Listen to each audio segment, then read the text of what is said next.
এই পাশের বাড়ির ভাবির ছেলে হয়েছে, তার চেহারার সাথে তোমার এত মিল কেন? দেখো, আমারে সন্দেহ করবা না, আমি কিন্তু ভাবির ধারে কাছেও যাই নাই। আরে তোমারে সন্দেহ করতেছি না, ভাই 2 বছর ধরে বিদেশ, ভাবির বাচ্চা হইলো কি করে? এখন ডিজিটাল যুগ, অনলাইনে কত কিছু হয়।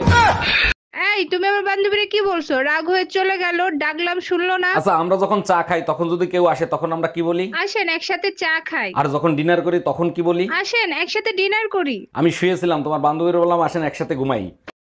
এই যে শুনছেন, জি ভাইয়া, কিছু বলবেন আপনি? আমি আপনার রূপের আগুনে জ্বলে পুড়ে ছাই হতে চাই। ও মাই গড, তাই নাকি? 100%। তাহলে ছাই হয়ে যান, সেই ছাই দিয়ে আমি থালা বাসন মাজবো। আচ্ছা ঠিক আছে। এই 10,000 টাকা রেখে যাও, পয়লা বৈশাখের মার্কেট করতে যাব। আমি তো টাকার গাছ লাগাইছি, নারা দেবো পর্বে আর তোমারে দেবো। দেখো, এইটা আমাদের মানিজ্যতের বিষয়, পয়লা বৈশাখের আগেই আমার মা আসতিছে। এইটা কেমনে সম্ভব? বৈশাখ আসার আগেই কাল বৈশাখী আসতেছে।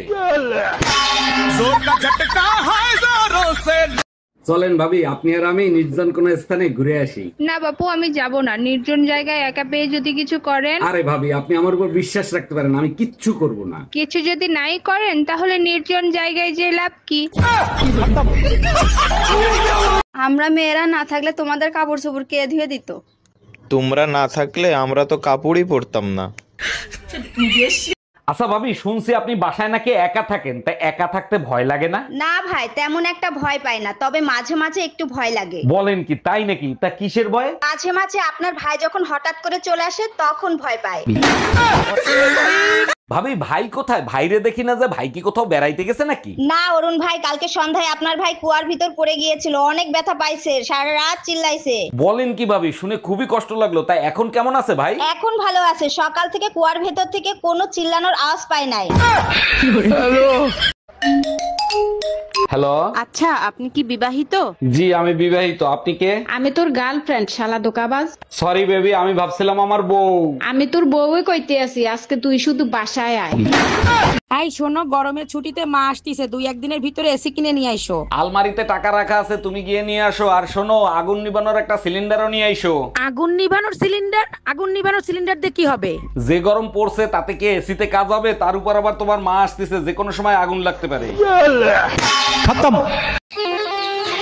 এই তুমি তো বিয়ের আগে বলনি যে তুমি মদ খাও। কেন, তুমি বিয়ের আগে বলছিলে যে তুমি বড়ের মাথা খাবা? টুম্পা ভাবি পহেলা বৈশাখের জন্য কি সুন্দর একটা শাড়ি কিনছে, আর আমার ফকির জামাইটা আমারে কিচ্ছু কিনা দেয় না। তোর জাত গোষ্ঠী ফকির, আলমারি ভরা শাড়ি ওগুলো কি তোর বাপের বাড়ি দিয়ে নিয়ে আইছস? এই টুম্পা ভাবি তোমারে ফোন দিছে কেন? লাউড দিয়ে রিসিভ করো তো। হ্যালো। অরুণ ভাই, থ্যাংক ইউ সো মাচ পয়লা বৈশাখে এত সুন্দর একটা শাড়ি দেওয়ার জন্য। তুমি কি দোকান খুঁজে পাইছো? না পাইলে ভিডিও কল দাও, আমি দেখায়া দিচ্ছি। হ্যাঁ পাইছি, তুমি ফোন রাখো। ভাইজান, আমার বউ আসছিল কালকে শাড়ি কিনতে, একটা ব্যাগ রেখে গেছে, ব্যাগটা কি পাইছেন? আরে ভাই, সবার বউ আসে শাড়ি কিনতে, আপনার বউকে কিভাবে চিনবো? আমার বউ যাওয়ার পরে যখন আপনার মন চাইছে শাড়ির দোকানে আগুন লাগাই দিই, ওটাই আমার বউ ছিল। এইবার চিনতে পারছি, কিন্তু আপনি তো বাবির ফোন কাটেন নাই। হ্যালো। আজ তুই বাসায় আয়, তোর গায়ে যদি আগুন না লাগাইছি, আমার নাম টুম্পা না। এই শোনো, তুমি তোমার বোনকে আদর করে কি বলে ডাকো? আমি আমার বোনকে আদর করে জান বলে ডাকি। আচ্ছা তাই নাকি? আচ্ছা, তুমি আমারে কতটা ভালোবাসো আর আমার জন্য তুমি কি করতে পারো? আমি তোমাকে এতটাই ভালোবাসি, আমি তোমার জন্য জান। এই যে আপু। জি ভাইয়া বলেন। আপনাকে না নায়িকাদের মতো লাগতেছে। ও থ্যাংক ইউ। আচ্ছা, আপনার বিয়ে হয়েছে? জি 3 মাস হলো বিয়ে হয়েছে। আপনার হাজবেন্ড কি করে? আমার হাজবেন্ড এখন আফসোস করে। কি ব্যাপার অরুণ ভাই, কালকে আপনাকে সারাদিন কাঁদতে দেখলাম, কি হয়েছে আপনার? আর ভাবি বললেন না, বাপ্পারাজের প্রেমের সমাধি গান শুনে গার্লফ্রেন্ডের কথা মনে করে 1 ঘন্টা কাঁদছি। 1 ঘন্টা কোথায় কান্না করছেন? আপনি তো সারাদিনই কান্না করছেন। 1 মিনিট, আপনার তো কোনো গার্লফ্রেন্ডই নাই। সেইটাই তো, যখন মনে পড়ছে আমার কোনো গার্লফ্রেন্ড নাই, সেই দুঃখে সারাদিন কাঁদছি। ভাবি, আপনি তো ড্রাইভিং পরীক্ষা দিতে যাবেন, একটা প্রশ্ন করব, উত্তর দিতে পারবেন? আরে অরুণ ভাই, আপনি যে কোনো প্রশ্ন করেন, সব প্রশ্নের উত্তর আমি দিতে পারবো। আচ্ছা বলেন তো, রাস্তার উপর কবরের মতো যেটা দেয়া থাকে ওইটা কেন দেয়া হয়? ওইটা দেখলে বুঝতে হবে গাড়ি স্লো করতে হবে, কারণ রাস্তা প্রেগনেন্ট হয়ে গেছে। শোনো, আজকে তোমাকে একটা সত্যি কথা বলবো, তোমার মতো স্বামী পেয়ে আমি ধন্য। দেখো, মাসের শেষ, আমার কাছে বিষ খাওয়ার টাকাও নাই, আমি কিন্তু কোনো টাকা পয়সা দিতে পারবো না। আরে টাকা লাগবে না, আমার বান্ধবীদের সামনে তুমি যে আমার সাথে এত সুন্দর ব্যবহার করো, আমার বান্ধবীরা বলে তোমার মতো হাজবেন্ড যদি তাদেরও থাকতো। আরে বোকা, এই কথা শোনার জন্যই তো তোমার সাথে ভালো ব্যবহার করি। Bye bye, tata, good bye, Gaya.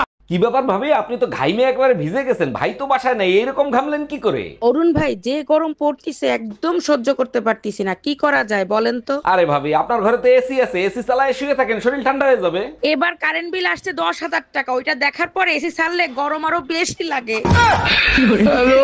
Hello everyone, শুভ বিকেল সবাইকে। সবাই কেমন আছো?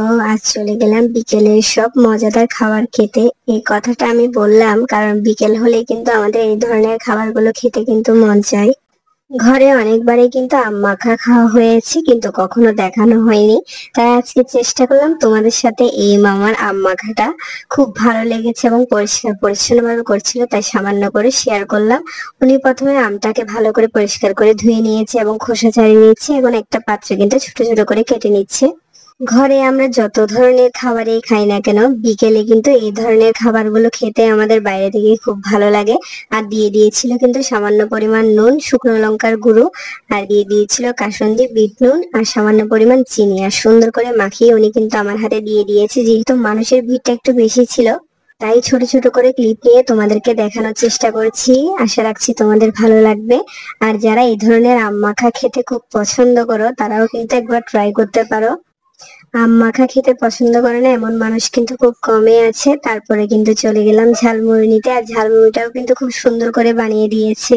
সাথে কিন্তু আমি ভেলপুরি আর ফুচকাটাও নিয়ে এসেছি, টকটাও আলাদা করে নিয়ে এসেছি। দেখতেই পাচ্ছো তোমরা, আমি কিন্তু বাসায় চলে এসেছি এবং সবাইকে সুন্দর করে পরিবেশন করে দিয়েছি। আমি নিজের জন্য নিয়ে নিয়েছি। ধন্যবাদ সবাইকে যারা কষ্ট করে সময় দিয়ে আমার ভিডিওটা দেখেছো, আর আমিও খেয়ে তোমাদেরকে দেখি।